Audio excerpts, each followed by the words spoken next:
Hello and welcome to the ORCA podcast.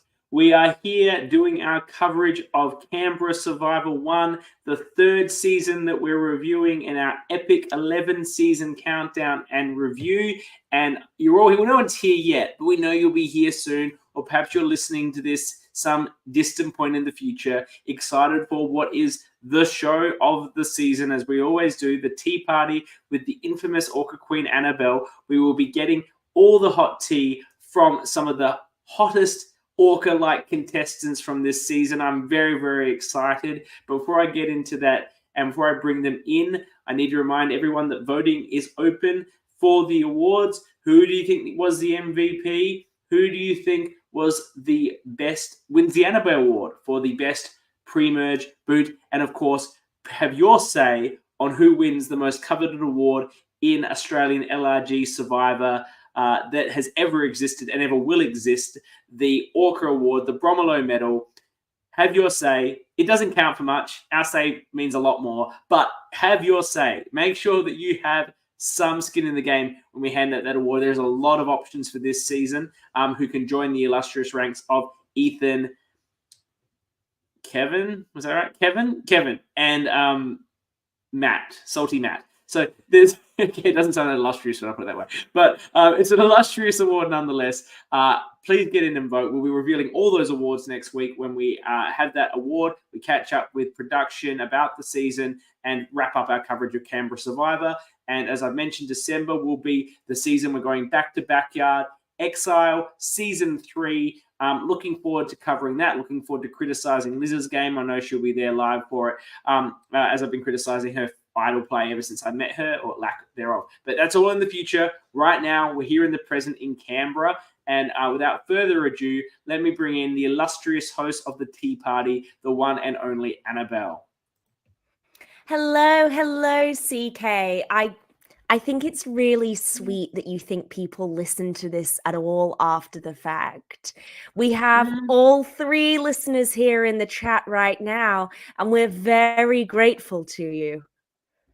Now, look, it has, all of these orcas have around 40 to 50 views on YouTube post coverage, depending on the sort of scale of when they were released. So there's people listening or watching. Miraculous. Hello, Josh. We'd love to have you. And I've got to say, usually I enter the tea party filled with resentment towards you, CK, for subjecting me to another LRG when I could be doing literally anything else. But actually, I did watch this one live when it came out. It was full of spice and drama, all thanks to the special guests that we have today. And I thoroughly enjoyed it. All right. Well, without further ado, I can't wait to get your coverage with them and see what they have to say. I'll drop out and you can introduce them. One of them is yet to show up. He may be off somewhere eating croissants, but hopefully he will arrive shortly for the coverage. But I'll drop out and you bring in our fantastic guests. See you later. Bye. We are truly blessed at the tea party this week because we have three of Australian LRG's most notorious villains, and they really, really shone in this season. So the first person we're going to welcome, I want you to all give them some special love because he's today's birthday boy. Snaps for Hoppo. Come on in, darling. Hello, thank you for having me. How are you? Fabulous. You've got to be one of the most fun characters that we get to see. I don't know about that, but there's a few out there. But I hopefully I brought some spice. Always, darling. Whether it was in Survivor Canberra or whether it's in an org, we can always count on you to mix things up and cause some drama. I try. Well, our next guest also never shies away from a little bit of backstabbing, from a little bit of drama. She is our nefarious ice queen, Ash. Come on in. Hello. Hello, darling. How are you? I'm great. I'm ready for some interesting stuff. Can't wait for Dom to get here. Let's go. Blow some lights. we are having the Croissant King himself hopefully joining us at some point. But in the meantime, we have the pair of you. And I think this is a really great way to set things up because while your dynamic in the show was great and your strategic contributions were fantastic, I do think that the most compelling element of Survivor Canberra Season 1 for me is the overall bizarre relationship dynamic between the three of you before the LRG, on the LRG, and then after it. I mean, the pair of you come and there's no words wasted. You do not like each other at this point in time. And yet, you work together, you don't target each other for so much of the game. So I want to start off, Ash. What was going on with you and Hoppo? What's the backstory there coming into Survivor Canberra? Oh my god. There is a lot of backstory and it is very extensive history. We used to get like Airbnbs back in the day, hang out all the time. We were like, there was a group of 4 of us who would all just get Airbnbs, come into the city, hang out, and then like whatever. Then there was a falling out within that group. And it just all turned a little bit to shit. And then I got cast for Canberra. And that was great because the one person who I had the biggest falling out with messaged me a week before Canberra as if I didn't know that they were going to be cast after messaging me saying, hey, just wanted to, chat about everything that's been going on. And I'm like, okay, I think I get where we're going. So, yeah, it was, there's a lot of history, but it was not shocking to see him on the day I rocked up because I got a message far in advance. So, Hoppo, you were keen to mend the fences before we got there. What was your reaction when you found out, oh my god, I'm about to be cast with my arch nemesis? Well, the funny story is Ash probably, I don't know if she remembers this because she was a bit drunk at the time, but when we were friends, that's when we first found out that we got cast in Canberra. That's the night you fell down Michael's stairs when you slept over at his house. So that's how long, it was like a year in advance, maybe because it got pushed back like 3 times due to COVID. And then we're like, oh my god, we're going to play Canberra together. It's going to be so fun. Fast forward through the bullshit. And then I'm like, oh shit, I've got to play with this girl now. After all that happened, I'm like, hey, how are you going? We're going to Canberra next week. You looking forward to it? But I didn't realize we weren't actually going to be on the same tribe at the start, but a girl posted on Facebook saying, hey, I've got a sore stomach, I'm not coming tomorrow. And then all of a sudden, Ash was then put into the red tribe. So when I found out we're in the same tribe together, then, yeah, I was, bricks were coming out. Like, I was shit bricks. I mean, it doesn't get much worse than that. We've had awkward exes on the same tribe. We've had all sorts, but someone you've just had a recent major falling out with, spicy, and I'm living for it. So, Ash, you never actually targeted Hoppo throughout the game and seemed to shut his name down a few times. Was this something that did at any point you guys kind of agree to this, or what was your strategic relationship with Hoppo in your mind in the game? I can't even I don't even know what happened. I think I just forgot that he existed for a little while. On the first point that I could vote him, there was no point voting him because, besides a few stray votes, the vote was pretty clear. Everything after that, he was off my tribe, didn't have to worry about him, I think. And then, it came to merge, and I was just there was 2 points that I could have voted for him, I'm pretty sure, before he got me. And both of those points, it was clear cut that Keegan was a problem. And, Dom versus Charlene, was its own thing. So it's I have no control of the merge vote by trying to push for Hoppo because he hasn't proved he's a massive snake yet. And then the vote after that, it's Brad and Keegan could vote Hoppo with me, but that only puts me in more trouble. yeah, so I don't know, I just forgot about him a little bit, and then somehow we ended up at final 6 together. Yeah, 6. Mm. See, Hoppo, I love you, count you as one of my friends. I don't buy that story from Ash at all because you're not someone who's ever floated under the radar or been forgettable a day in your life.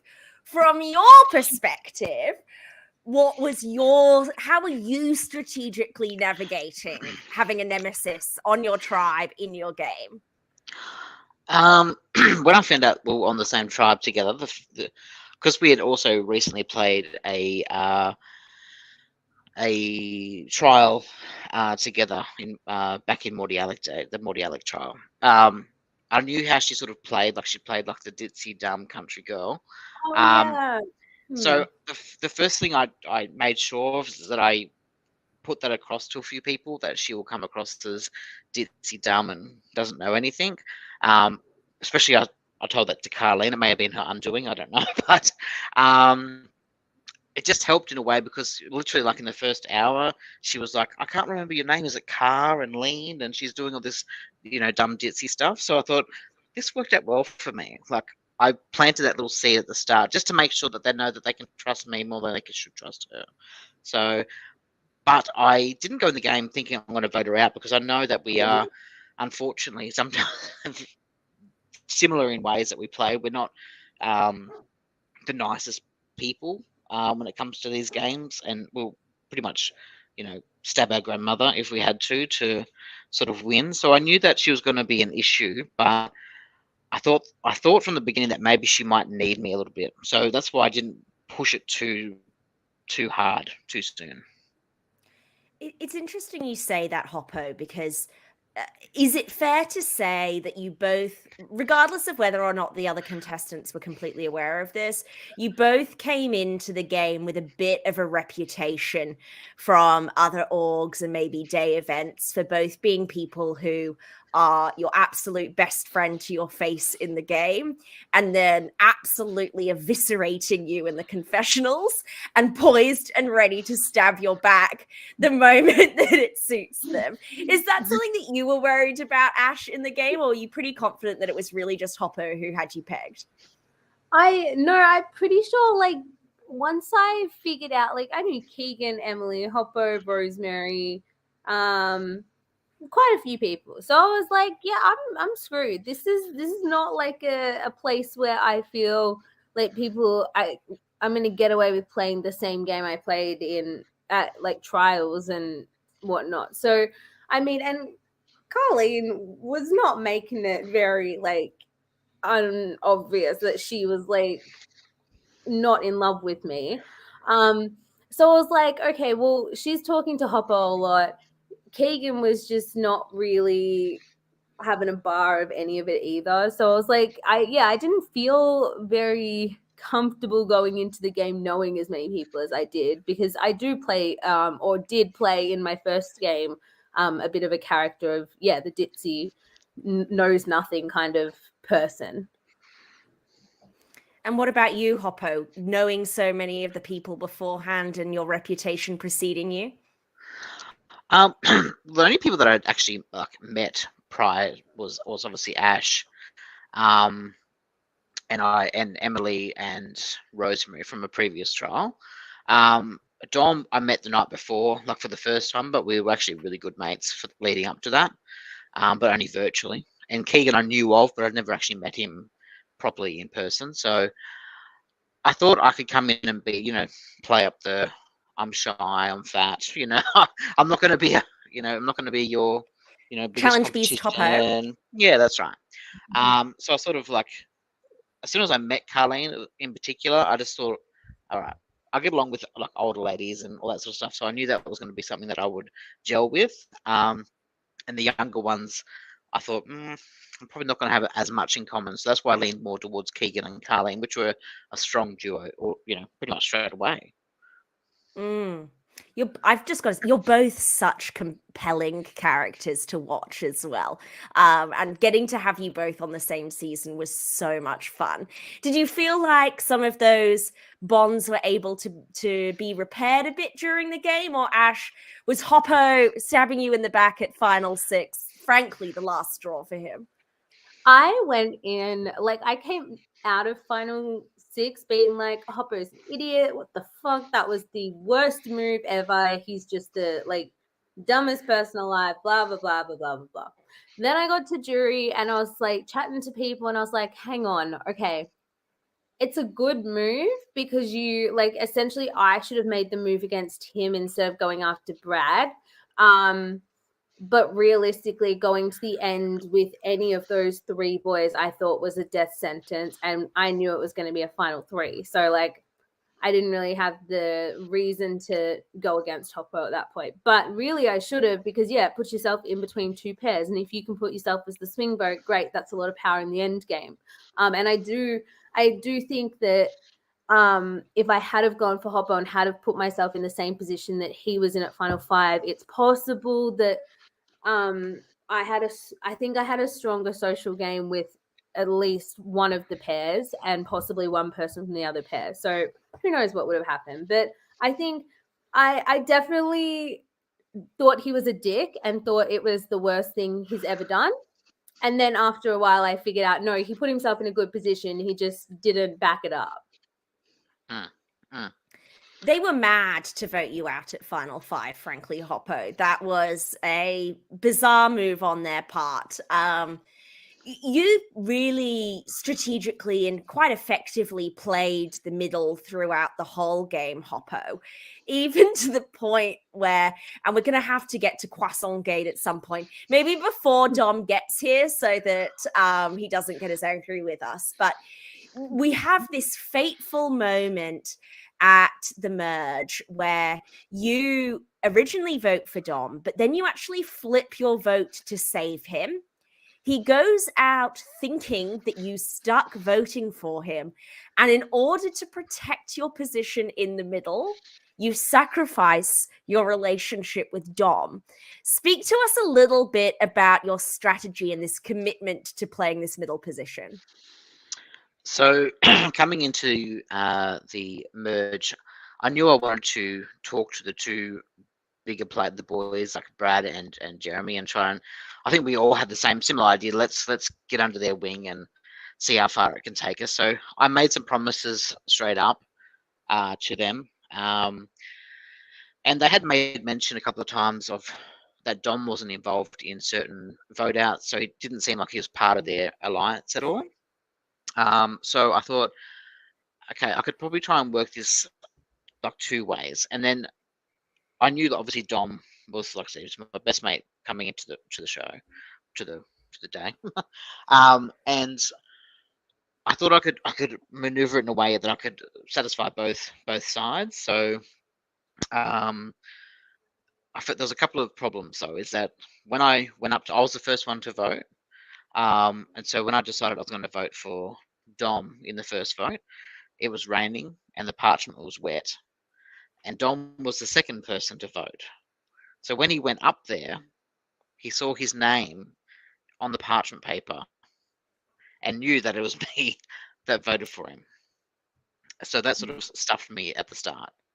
I wasn't there for the shirt gate and the whole thing because I was up re-voting. So I missed what was happening there.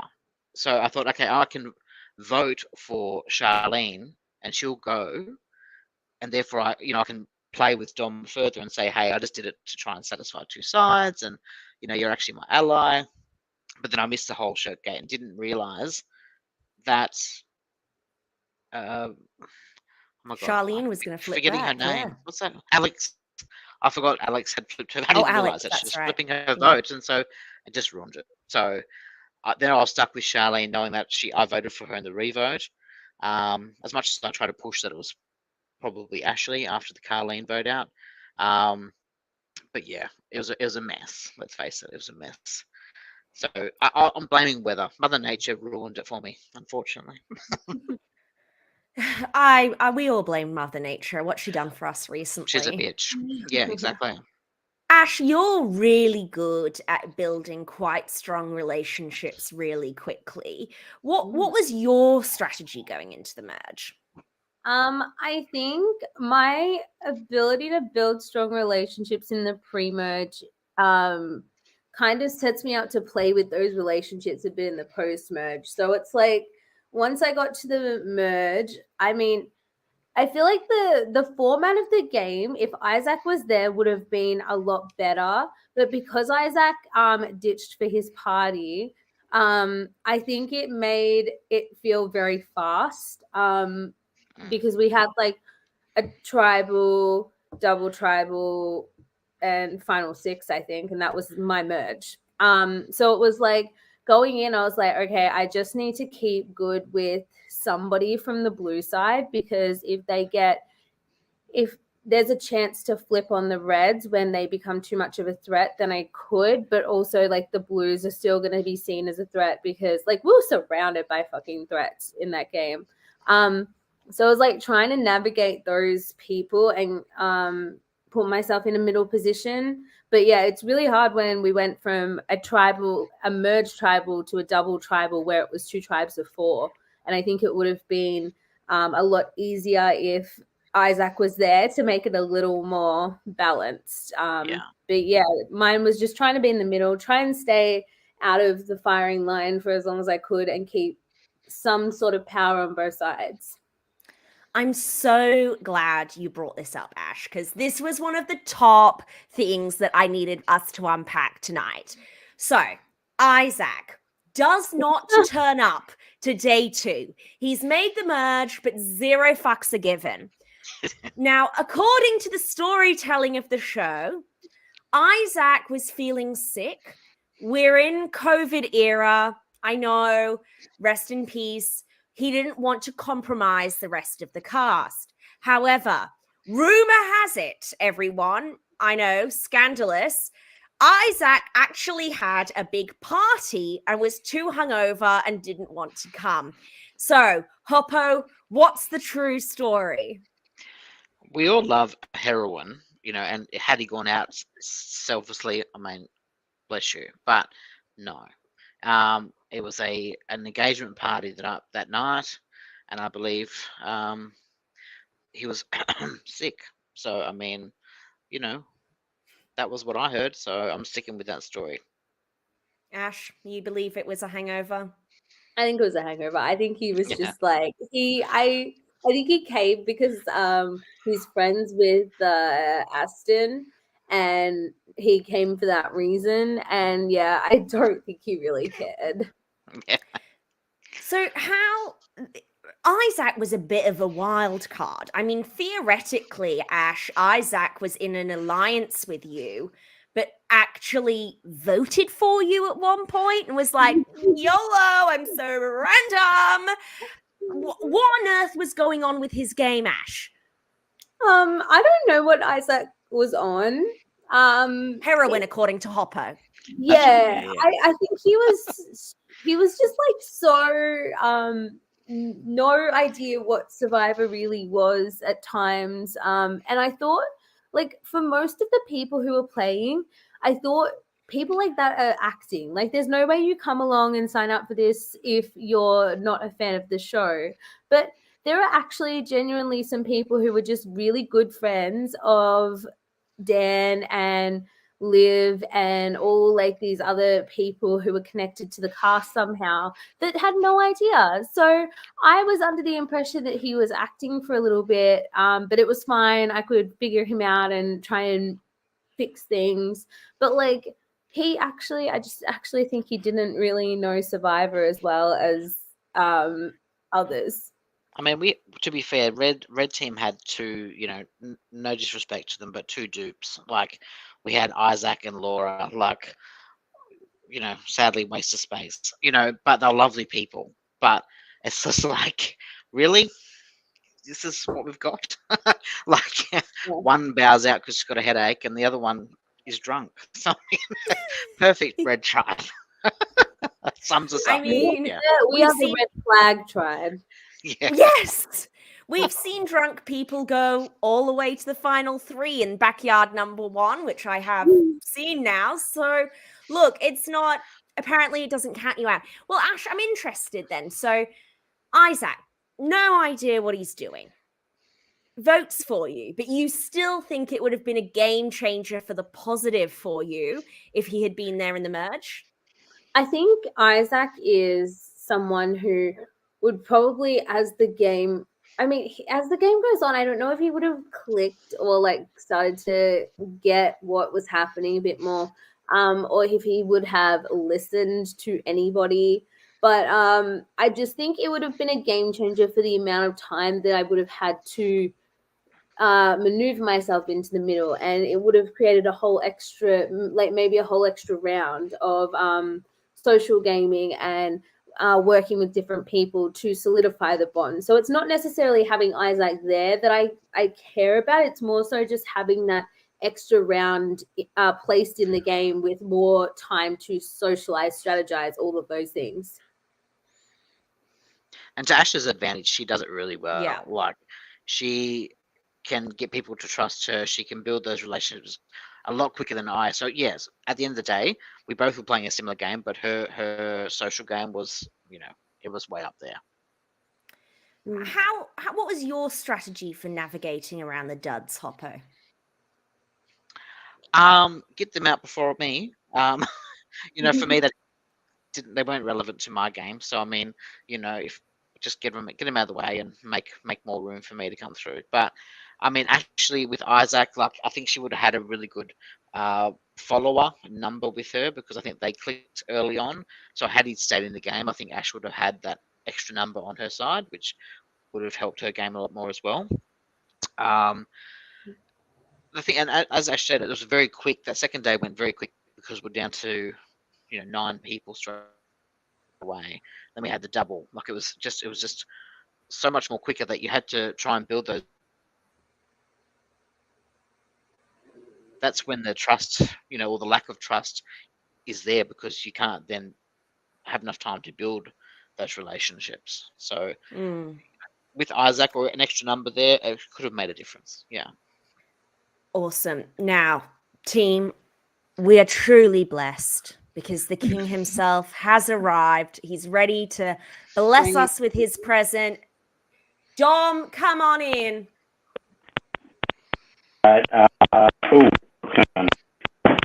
Hello. We've got a bit of noise disruption going on there, Dom. Some clicking. Yes, Stephen in the chat says, why is Dom wearing a shirt? I have to say, I was almost certain, Dom, that we would get a classic you tonight, topless, reclining in bed, and sort of Zoom camera coming in from below. I think this is the first time I'm ever chatting to you on video call. You're fully clothed and sitting up. We're still having audio issues with your headphones. There's a lot of clicking and we can't hear you properly. Okay. Chris is saying, try no AirPods.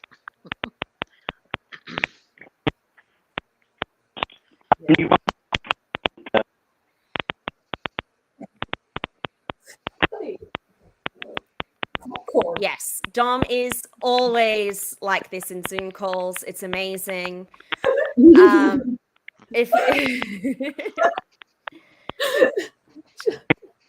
All right, Chris, is there a way to mute Dom until this is fixed so we can carry on with the conversation? All right, perfect. Thank you. Okay, so something else I wanted to ask about. This is Keegan's third time now playing an LRG at this point. You've both said you were viewing him as a major threat. Hoppo, you see Keegan's there. What was your strategy navigating around a very physical 3-time player? Well, I was glad that he was on our tribe to start with, obviously. So that helped us. But I knew that as soon as the opportunity arose come merge, he's not someone that you want to keep around for a long time. There was the swap pre-merge when he He deliberately lost the challenge to get rid of one of the blues, which I thought was, very good strategic move. But seeing that he's willing to do that pre-merge to because the thing with Keegan, he's not only a physical threat, he's so strategic, very good at all three. So I knew that if he was willing to do that pre-merge, then when it comes to merge, he needs to go sooner than later.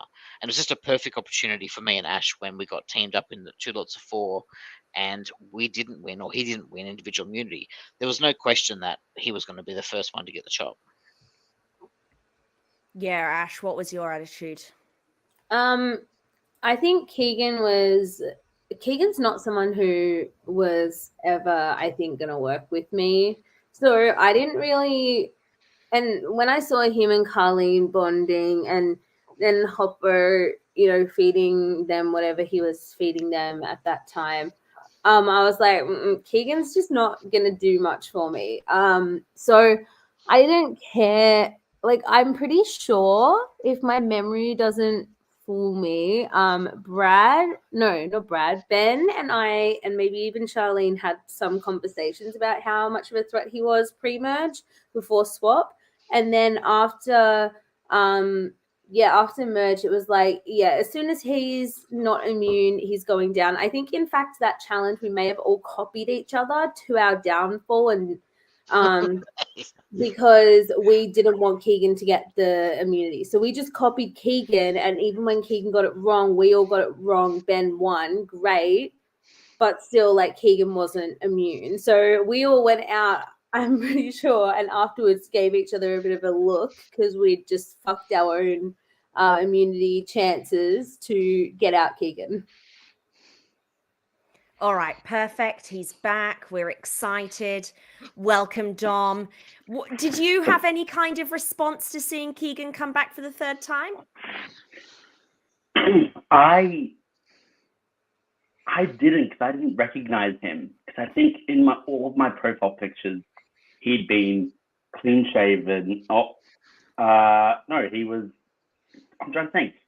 He definitely had different facial hair. I think it was clean shaven for the game, but then I recognized him in a beard, I think from Melbourne and just in the community, as you sort of see.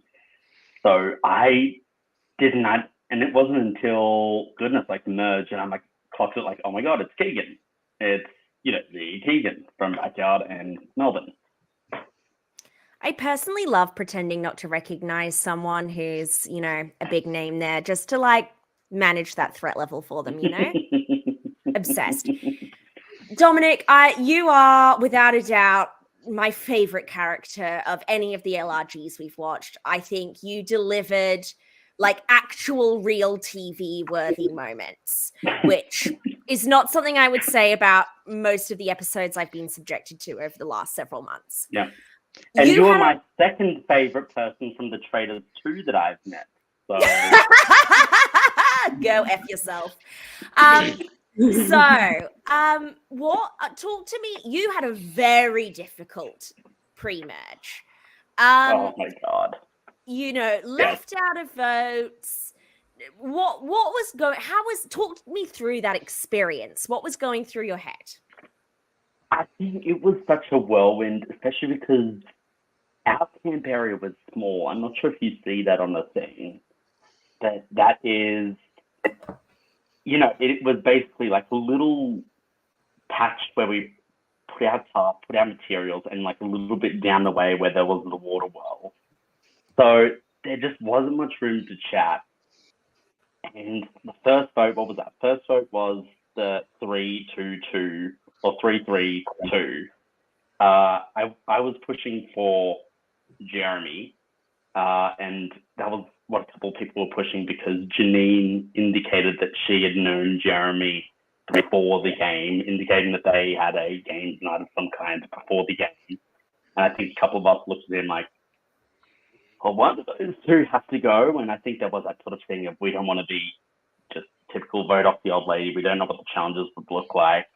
So I think it was a sort of like, and I think there was a little bit of even playful banter of, oh, he looks like Tyson with long hair. Tyson won. He could win. Let's do him. And then 3-2-2 was such a crazy vote. I think I was the one who first mentioned pushing like look, let's just get rid of Emily. She is the idol. We're not doing Brock's first boot. And the second vote, that was, us intending to do Alex because she wanted to leave, and she told me quietly in that second challenge, like, I think I want to go. And then she finds the idol. That whole drama happens, and then Janine just becomes the easy target.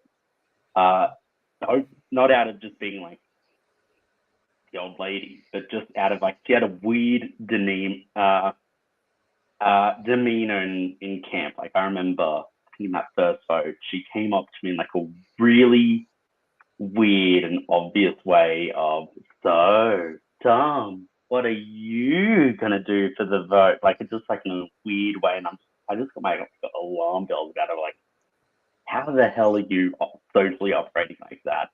And then that third vote, which was the double eviction round, like it was Aston versus Rose, and I think everyone was I think we were trying to get Brad and Jeremy on board to do Rose. They eventually don't go our way. I think Brad has told me after the game, like, I wish I could have told you if he wanted to do Aston. We could see where it was going, where he would just fucking dominate the game. And so that was the pre-merge from my perspective, or the pre-swap anyway. Yeah, this is what I want to understand. So the real beef between Alex and Dom, Josh is asking. I mean, I think we're all four of us are villains here.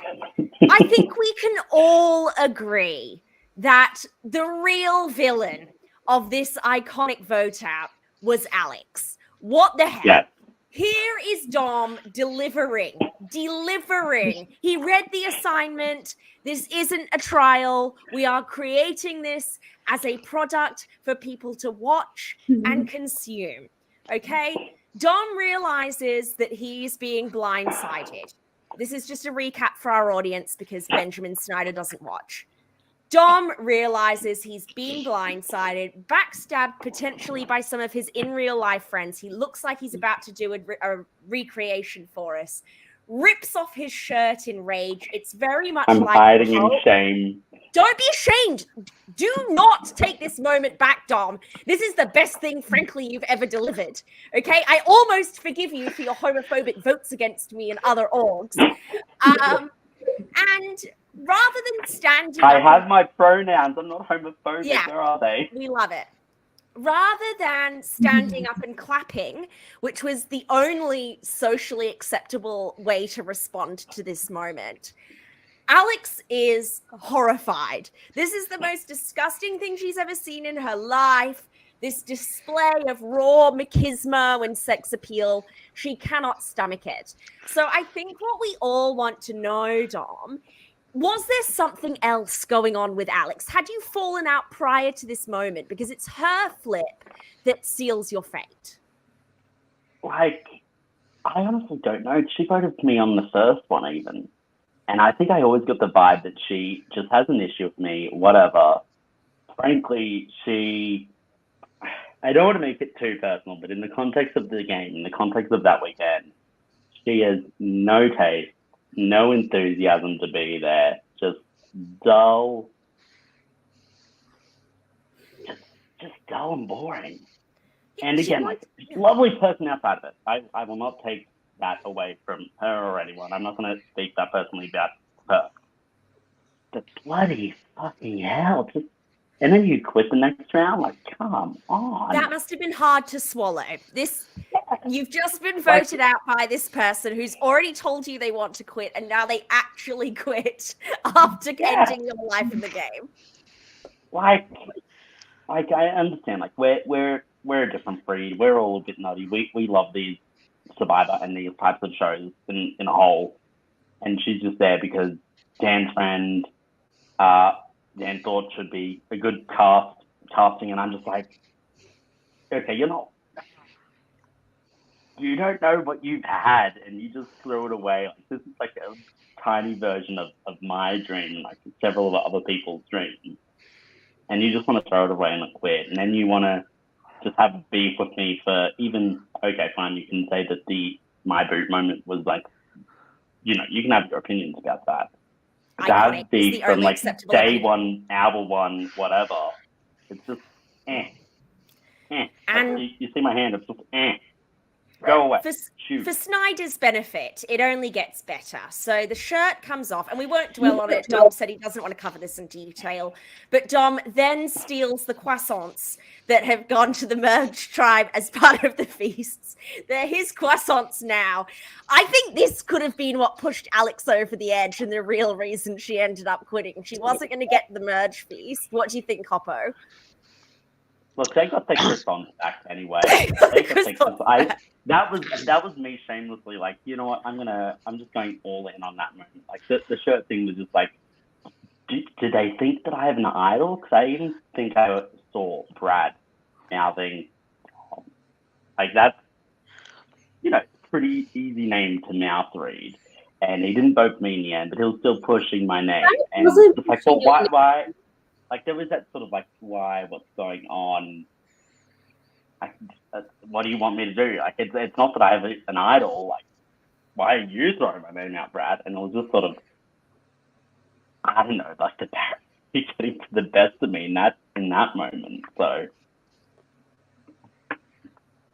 I don't think Brad was your name though, Dom.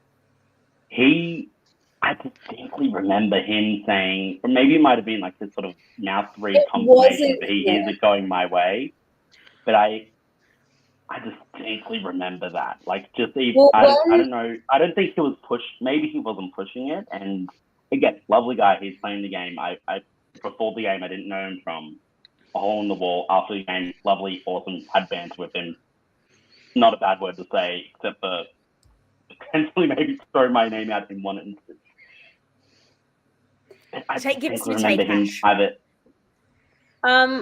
So when we were sitting on the bench waiting for all of this re-voting bullshit to happen, Mom is stripping down for cash and me and Brad are sitting there, and I know like we weren't supposed to be talking about anything game related at all, but after Dom had stripped and Alex had thrown a fit, it was open field, so everyone just started kind of having their little whispers. So Brad said, switch your vote. He knew I didn't vote with him. He even played his extra vote against Charlene. So he wasn't going after you at that point. He was going after Charlene because Blue wanted the numbers and Hoppo was willing to give you guys the numbers until he wasn't.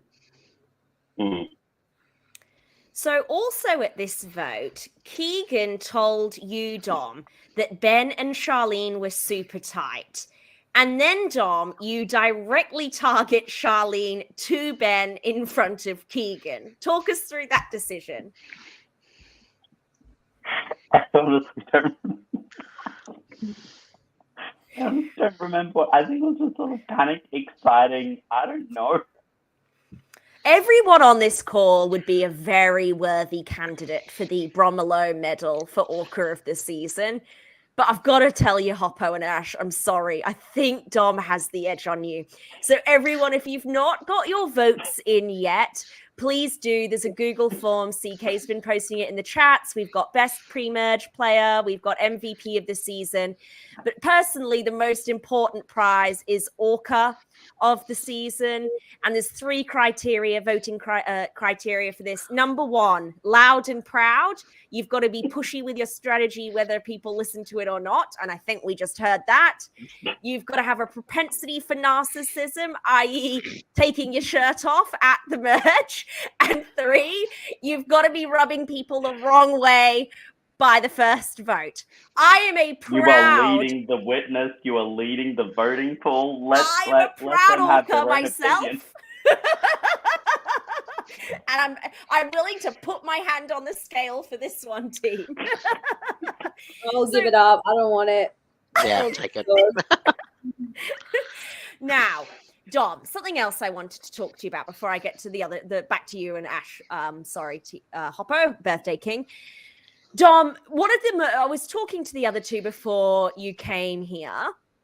Oh, Aston, bring up Aston's comment. I think actually Aston does deserve a shout out for this. Bragging about being a Mensa member is major propensity for narcissism energy and definitely deserves some votes for that. Okay, so I'm no longer a member of Mentor anymore. Either I haven't paid my membership dues, but let's be honest, after this, do they fucking want me? I still have the intelligence to qualify, but do they want me? The most interesting part, really, of this season for me was the relationship dynamics between the three of you. So we know you and Hoppo were really close coming into the season, and you completely lose it here at the merge vote when Hoppo puts your name down the first time, and you presumably don't know that he flipped on the second time. So Hoppo told us that you actually saw through the parchment that he'd voted for you. What kind of... Why was the animosity towards Hoppo here as opposed to, say, Alex or the numerous other people who were probably a bit more responsible? I think it's because I didn't think it would be him who would ever write my name down. He voted first for that round of voting. I voted second. Production decisions for future ones, they eventually take the votes out. They put in a blank vote in, so no one is none the wiser. But in this instance, it was just sort of like the vote's in, we're not going to touch it. I see DOM, and I think like we knew that we were playing since September of 2020, and it was like March 2021 at which the game was happening. And I'll be honest, there was a lot of times where Hoppo was like, I don't know how I'm going to go. I don't know how I'm going to go. I'm just going to be first food, blah, blah, blah, blah. And because I had a friendship with him, I, supported him. I sort of said, don't worry about it. Don't worry about it. We're going to be final two. Don't worry about it. Don't worry about your worries. Don't worry about it. Don't worry about it. And on one hand, it's just like, yeah, it's a game. But on the other hand, when you see someone struggling for 6 months and have their struggles connected to a game, and when like the experience is so special and you just kind of wanted to share that with, a friend, like it's just like, I don't care. That hurt. It was a special bond. Hurt my heart. And as much as like we've tried to get on the same page since then, I think trust is like a mirror. And even if you try putting it together, I struggle to think that it's the same. And respectfully, on like one hand, like I hope Brendan's living his best life. On the other hand, I'm fine with the distance that we've had from this form of friendship. That was beautiful, very emotional. It's giving the Love Is Blind reunion, and thanks, Dominic. We loved that. I felt like it was a beautiful, sincere moment. I had to ruin with my sarcasm, and I apologize. But yes, I understand. When we have Would you even be... You said it on the traders. This is toxically, unapologetically yourself. And I'm just, when I saw that, I'm just like, yeah, from what I've seen of her, from my other interact with her, yeah, no lies detected. No. Okay, so Hoppo, who did you want? We're at the point you were voted out. Who did you want to go to the final three with? And did you think you could win in that final three scenario? Definitely not win. I made too many errors leading up to that point. I didn't really mind who I went to the final three with. I thought either way it wasn't going to happen. Like it was going to be a 0 vote finale for me, and that would have been fine. I just wanted to get to that chair at the final, and that's my aim. I thought honestly that I could have got rid of Charlene at that point, but I didn't fully realize the connection that Jeremy had with Charlene. I had spoken to Brad, and I had really saved his ass the vote before, so I thought that would have sealed his allegiance with me, and then he could have brought Jeremy along just as a let's just do this and get it over and done with, because I did play it up to them that if you don't take me, one of you may miss out on the being at the final three. Like, don't you want you two to be there at the end? I can make that happen, because if you bring me, we're set for final three. But they didn't want to come along for that ride, so they made it anyway. But it could have worked out differently if Ben won immunity. You know what I mean? So I just thought Brad had my back. So obviously I'd gone for Charlene before, so there was no point going for anybody else at that stage. I knew she didn't trust me anymore. She wasn't going to work with me anymore. So that's why my vote was going to her. And look, for what it's worth, Hoppo, I thought you played a great game. I mean, people are always going to be mad, but I was very impressed. Ash, what about you? In your mind, who did you want to go to the final three with? And do you think you could have beaten them? I think at the time I was like, the only people I can go to the end with and win against were sitting with me not on that reward. So like Hoppo and Charlene, I was like, it has to be us three in the final three or I'm done. Those boys are like, two of them have a really great story in Jeremy and Brad, both coming from the bottom of Blue, going to so many tribal councils, all that crap. It was like they're gonna win regardless, hands down. Ben was an emerging challenge beast. He had an idol. He had played really closely with Charlene, and I was like, I don't have a choice but to go to the end with these two. But hindsight now, I think the best bet, if I wanted to get to the end, might have been, although I know Jeremy is a god and nowadays I know that he's that, but I think I could have flip-flopped a couple times. If I had a voted out Brad, then Ben, then it could have been any of us three or any of us four at the end, and I think I might have had more of a chance than if it was the Brads and the Bens of the world. But yeah. Yes, Aston. Ash, I've seen Ash play. She's practically sociopathic. I completely back that. Hoppo, what do you think were your best and worst moves? I'm going to take it, even if people have mixed feelings about it. Obviously Ash was a good idea at that point. Because I honestly did think that one of us were going to take the other out. I just couldn't trust her, and I'm sure she didn't trust me that much either. Like she said, she probably didn't realize I was there. But I mean, I just thought, here's my chance to take her out. To take her out now. So I think that was a good move on my behalf, because I thought that I honestly had the two boys in that final five. I thought that they definitely would have taken me to the three. But I thought if Ashley was there, they would take her. They would probably take her over me. Say if something happened and say Charlene or Brad went and it was down to, and me and Ash were still there at five, I thought they will take Ashley over me. So yeah, that makes sense.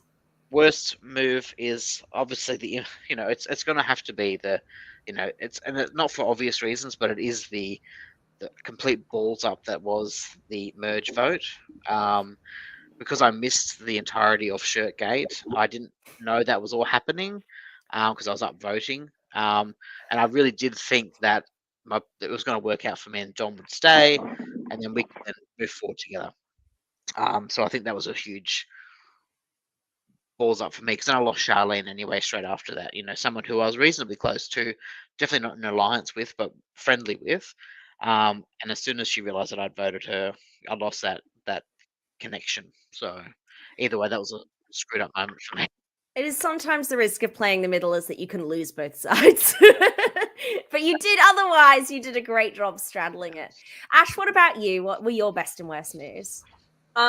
Best move, I think, was the Colleen vote. I was like, oh, look at me. I mean, I just felt like it was a fun move. And I think fun moves and best moves, maybe not the same, but like, I had fun doing it. I didn't know that Isaac was going to depart the scene as quickly as he did. But even if he had made merge, I think I could have like still swung it pretty good with Red. Like, I don't think anyone was going to like come at me with an axe for axing Carleen.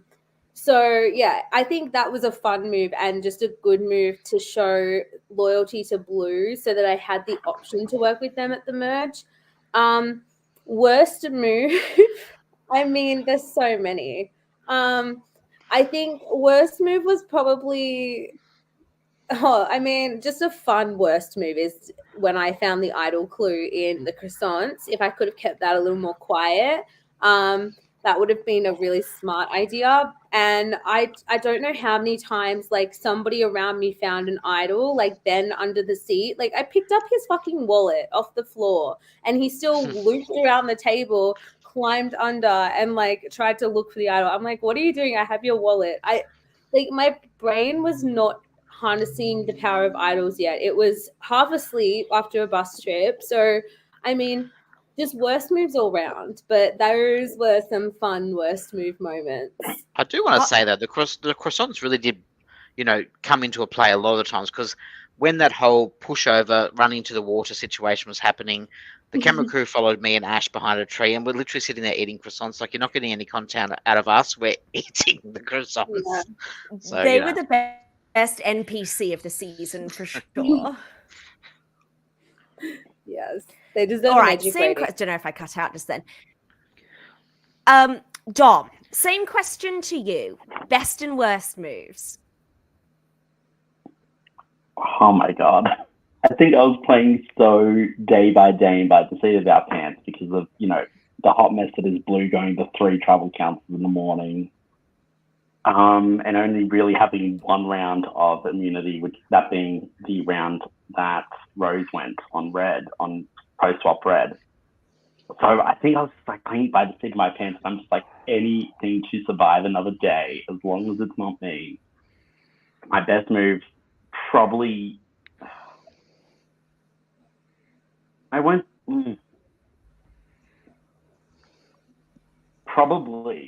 was probably pushing Emily with the idol off to avoid Rock. And I do say that in sort of being like self-preservation. It showed a bit of influence, showed a little bit of chutzpah. And in reflecting back, I do wonder what that sliding doors moment would have been if I said, no, we're doing Jeremy. And I think obviously history will tell us should have done Jeremy with that it would have been 1 in 6 Rock draw. Being curious to see what happens. Worst move, just everything. I think that was discussed solidly. Just every fucking thing. I strongly disagree. I think that was your best move. It made you. It will get you a call back. Okay, I've got to potentially. Look, I will say, just with how much of a meme that the croissants have come through the thing, seeing, see how season 2 was produced and seeing the filming of 3 and 4, and no result spoilers, but croissants do come up. But I think we're embracing the meme, and if we are embracing the meme that I made famous, like, I better get caught. Like, I don't want to sound arrogant towards Dan, and I know that he probably has his methodologies as to who would get picked for a hypothetical fraternity. But if I'm not picked, I'm going to, like, raise an eyebrow at him, just like, really? Like, I'll still come through, and people else will still be your friends. Really? It's like Johnny Fairplay 25 years later, like, you still, you know what I mean? Yes, like, that moment is timeless. It lives rent. I'm not making this up when I say, whenever I'm like ultra frustrated and someone has screwed me over, mentally in my head, I am playing the shirt rip gif. Like, that is my just auto mental response. It's amazing. Okay, I've got a potentially contentious question throwing into this very tense relationship mix, but we're going to put it out there anyway. Now, we had a Ghost Island style final 3 here where both of the guys tied and Charlene had to pick who the winner was. All right? Right now, we are here. This is the final 3. We're at final tribal, okay? And you are the 0 vote finalist. Me? You. All 3 of you. In this mental exercise, you are the 0 vote. So I'm not sure how great I'm going to be, but yeah. Okay. Somehow, Ash, in this scenario, you are the 0 vote finalists, and people were choosing between Hoppo and Dom as to who was going to win. All right, it's a stretch of the imagination, but that's exactly what's happened. A Okay, big stretch. Yeah. who are you voting to win the game? I'm going to throw it to you first, Hoppo. Well, it you know, everything aside, it would have been Ashley. I'd be vote for only because I did see her game, you know, a lot more. And I think, you know, her social side just, you know, blew everyone away. I think she was just so good at connecting with people. All right, Dom, will go to you next because I suspect I know where this one's going. I would have asked the question, and depending on what happened, it would depend my vote. If I didn't have a question, if it was just sort of like, hey, here's the pen, here's the paper, vote Ash. All right. I'm just saying, Ash persuadable. if Tom asked the question like he asked Charlene, I would not be answering, and he would not be voting for me. No, I it would have been towards the other option. It would have been towards the other option, and let's just say Sue Hawk would have been Ash, what about tame you? by comparison. I think it's probably not fair to compare because Dom was in it for a couple rounds less.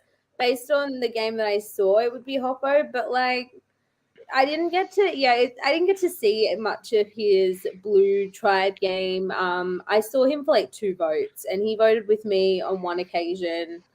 So yeah, I would vote Hoppo, but like I'd be curious to see Dom play again and see if he could switch it up, and I think watching it back now, yeah, it'd be cool to see Dom play again and see what he throws into the mix purely for strategic game. I'd love to see you back, Dom. I'm less interested in Dom's strategy. I'm more interested in the what TV moments Dom's going to deliver. Okay. All right. Last question because I want to go to bed. Hoppo, what is something about your game that wasn't really highlighted or that we didn't get to see that you want to share with the listeners? I wasn't as quiet as I come across on there. I think there was, you know, a few things missing, but I think I spoke to, you know, enough of the people and told them as much as I could. And I think the fact that I got information from both sides pretty easily sort of shows that, you know, I wasn't a GOAT, you know, in the game, and I wasn't being led by anybody. I didn't have an alliance with anybody. And I thought that I did pretty well working both sides. So, yeah. You nailed it, hon. And everyone in the chat again, happy birthday to Hoppo. It is his birthday today. He's thriving. He's in his 30s, flirty as hell, and beautiful. All right, Ash, what's something about your game that you wish people saw? I think one of the things that I recently realized about my game is my social game in every respect has developed a lot since Canberra, and I think back in Canberra I was really experimental with a lot of my strategic and social game. So I think like it was captured mostly pretty purely, but it's an interesting watch back to see how some of the mistakes that I got to learn from. But I think it was captured pretty accurately. Like people were seeing what I was like, which was at times just the acting very ditzy, acting very stupid and dumb to try and fool people, and at other times being a bit like OTT strategic with certain points where I would just stare people in the face and be like, no, this is what we have to do or we're going to die, kind of thing. So I think it was captured accurately. But yeah, it's definitely fun watching it back and seeing how things have changed since then, because that was many years ago now. So yeah. And what about you, Dom? See, I can't really answer the question because I've not watched this back.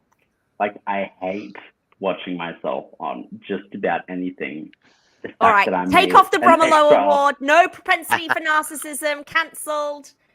So you've not watched it. Okay, well, knowing the game you played, what's something about it you'd like to highlight? I don't know. I don't know. What would I highlight? I think just how probably how hard it is on like the condensed time frame, because we did 6 rounds of votes on the first day and then another 1, 2, 3, 4, 5, 6 on the second. Like, sorry, just noticed the comment Aston saying I thought I did okay being calm at camp. I think it's just sort of like a social neurotic thing. It's just sort of like, okay, I can't give anyone a reason, and my name came up on the first vote. But it's just like, can't let them see me select. I don't know why Alex has a thing against me. Like, it's just, I don't know. I think maybe the one thing that I will say, and I know, God, I've been rambling, just saying nothing. I think it takes a lot for me to crack, but you guys saw me crack in a very sort of, just with those little factors and the sort of friendship factor with Hoppo. It's just sort of like, that was what broke me and just made my brain go to mush, gave the iconic moment of, you know, the croissants and the chef and whatever. And then I do want to have a true turn to sort of show, you know, even our little community of LRG people what I'm made of. So yeah. Well, what I'm hearing is we need more mental breakdowns on LRGs, because that's what's delivering. Thank you so much to all three of you for coming on here, bearing your ice cold black souls. I've got to say, like, I loved watching all three of you so much. I would love to see all three of you play again.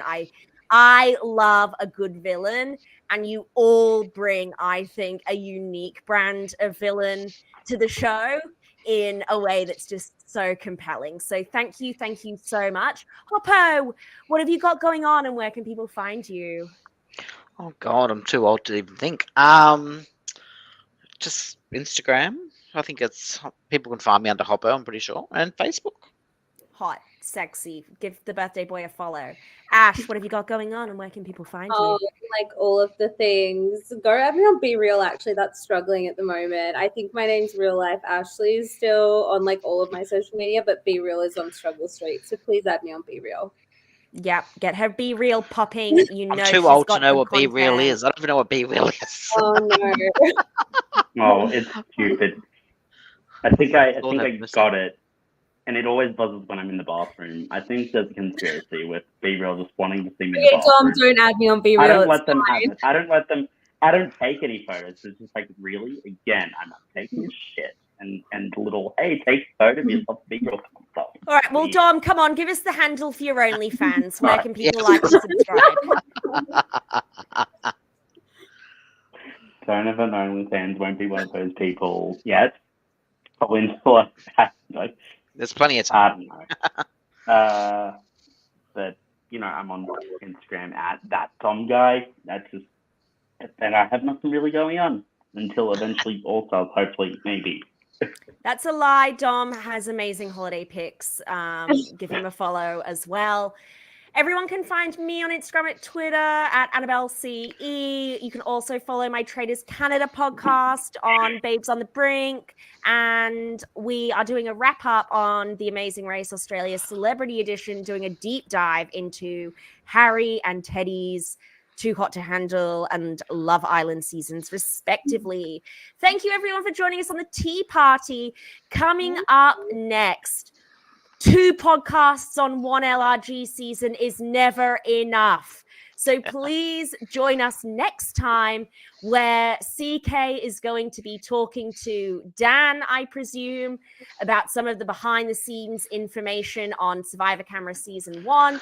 And we will also be announcing the winners of the Survivor Canberra Season 1 awards. So if you haven't voted yet, get in there, give some votes, give some love to these three because they carry everything. They are fabulous.